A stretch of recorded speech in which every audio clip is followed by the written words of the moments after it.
இந்த கோடைகால ஆன்மீக சிறப்பு முகாமுக்கு பாடத்திட்டமாக யாழ்ப்பாணம் ஆறுமுக நாவலர் அருள் செய்த வினாவிடை சைவ வினாவிடை அப்படிங்கிற புத்தகத்தை 2 தொகுதிகளாக எடுத்து நாம பார்த்துட்டு இருக்கிறோம்.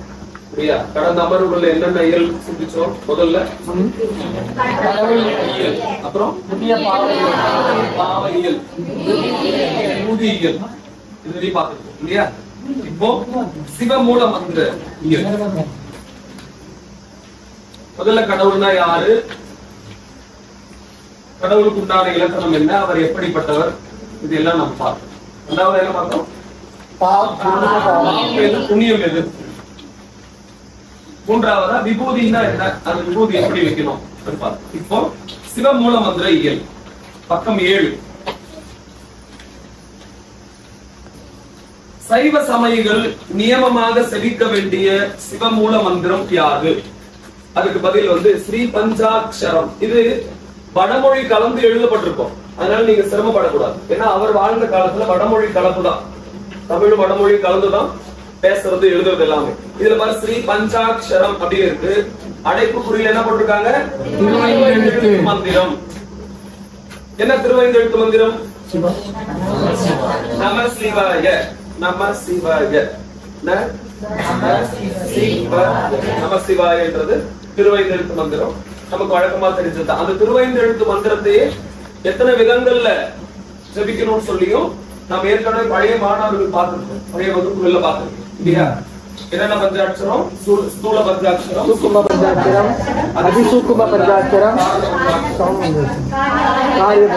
நாயோட்டு மந்திரம் சொல்லக்கூடிய சிகரம், கடைசியா சிகரம். இதுவரையும் இந்த 5 எழுத்தினுடைய வகைகளை பார்த்திருக்கோம். ஆனா பொதுவா சைவ சமயங்கள் சொல்ல வேண்டிய மந்திரம் என்ன?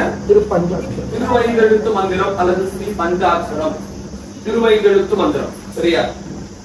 இந்த திருவைந்தெழுத்து மந்திரம் எதை குறிக்குது? சிகரம் இறைவன், மகரம் அருள் சக்தி, யகரம் ஆன்மா, நகரம் மறைப்பாற்று, மலங்கள். இதுதான் 5 எழுத்து குறிக்கிறது. இன்னொரு விதத்துல சொல்லணும்னா பஞ்சபூதங்களை குறிக்கிறது சொல்லுவோம்.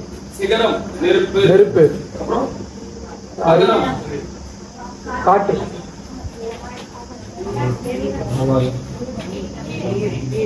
இப்படி இருந்து வாங்க. நிலம், நீர், நெருப்பு, ஈஸ்வரன் நெருப்பு. அது ஞாபகம். இது பஞ்சபூதங்களையும் குறிக்கிறதுக்கு 5 எழுத்துக்கள். சரியா? அடுத்த கேள்வி. இது ஒரு வரியில சொல்லக்கூடிய விடை மாதிரி இது கேள்வி பதில் டைப்ல இருக்கிறதுனால அதுக்கு பதில் மட்டும் தெரிஞ்சுக்கிட்டீங்கன்னா போதும். இப்ப நீங்க எக்ஸாம் எழுதும் போது உங்களுக்கு கண்டிப்பா எக்ஸாம் நடக்குது, முடியும் போது 10 நாள் முடிச்சிடும். அப்ப நீங்க கேள்விக்கு பதில் மட்டும் எழுதுனீங்கன்னா போதும். அடுத்து ஸ்ரீ பஞ்சாட்சர ஜபம் செய்வதற்கு யோக்கியர் ஆவார் யாவர்? யாரெல்லாம் பஞ்சாட்சர மந்திரம் சொல்ல முடியும்? யார் வேணாலும் சொல்லிட முடியுமா அப்படின்னா இல்ல.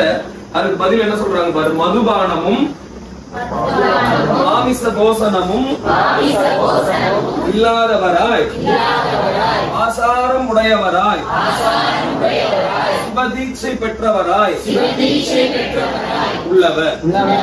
யார் இந்த திருவைந்தெழுத்து மந்திரம் சொல்லணும்னா மது அருந்தக்கூடாது, மாமிசம் சாப்பிடக்கூடாது, தூய்மையை கடைபிடிக்கிறவங்களா இருக்கணும். ஒரு குருநாதனை அணுகி அந்த குருநாதன் கிட்ட இருந்து தீக்கை உபதேசம் வாங்கி இருக்கணும். அவங்கதான் என்ன பண்ணணும்? திருவைந்தெழுத்து மந்திரத்தை ஜெபிக்கணும்.